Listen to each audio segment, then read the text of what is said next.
కేంద్ర ప్రభుత్వం ఇటీవల పెంచిన పెట్రోల్, వంట గ్యాసుల ధరలను, అలాగే నిత్యావసర వస్తువుల ధరల పెరుగుదలను నిరసిస్తూ ఏలూరు జిల్లా బుట్టాయిగూడెంలో సిపిఐ ఎంఎల్ న్యూ డెమోక్రసీ మండల కమిటీ ఆధ్వర్యంలో సోమవారం ధర్నా కార్యక్రమం నిర్వహించారు.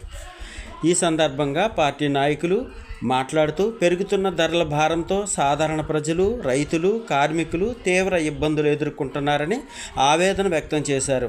పెట్రోల్, డీజిల్, వంట గ్యాస్ ధరలను వెంటనే తగ్గించాలని, నిత్యావసర వస్తువుల ధరలను నియంత్రించేందుకు కేంద్ర ప్రభుత్వం తక్షణ చర్యలు తీసుకోవాలని డిమాండ్ చేశారు. అనంతరం బుట్టాయిగూడెం తహసీల్దార్కు వినతిపత్రం అందజేశారు. ప్రజలపై పెరుగుతున్న ఆర్థిక భారం తగ్గే వరకు తమ పోరాటం కొనసాగుతుందని నాయకులు స్పష్టం చేశారు.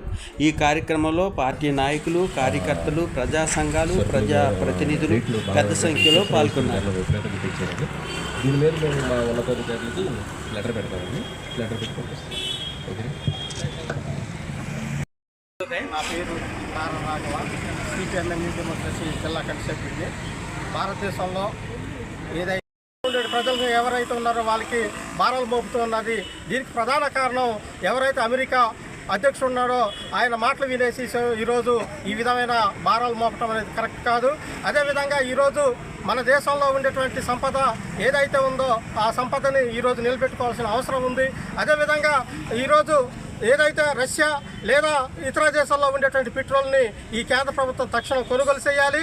కొనుగోలు చేసి ఈ దేశంలో ఉండే ప్రజలందరూ కూడా నిత్యావసర వస్తువులతో పాటు. T Baburao, CPM new democracy మండల నాయకులు. ఈరోజు బుట్టాయిగూడెం మండల కేంద్రంలో న్యూ డెమోక్రసీ పార్టీ ఆధ్వర్యంలో నరేంద్ర మోడీ ప్రభుత్వం పెంచినటువంటి పెట్రోలు, డీజిల్, వంట గ్యాస్ మరియు నిత్యావసర వస్తువుల ధరలను తగ్గించాలని చెప్పేసి ర్యాలీ చేపట్టడం జరిగింది. అదే క్రమంలో ఎంఆర్ఓ ఆఫీస్ ముందు ధర్నా నిర్వహించి ఎంఆర్ఓకి డిమాండ్లు కూడిన వినతిపత్రం ఇవ్వడం జరిగింది.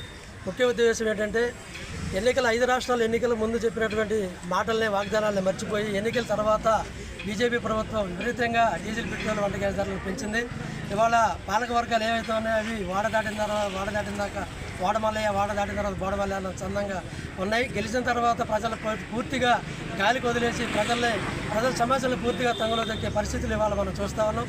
ఏదైతే ఈ పెరిగినటువంటి రేట్లు ఉన్నాయో రేట్లని తక్షణమే తగ్గించి ప్రజలకి ఈ రేట్లను అందుబాటులో తీసుకురావాలని చెప్పేసి నేను సిపిఐఎం న్యూ డెమోక్రసీ పార్టీగా బీజేపీ ప్రభుత్వాన్ని కానీ కూటమి ప్రభుత్వాన్ని మేము డిమాండ్ చేస్తాం.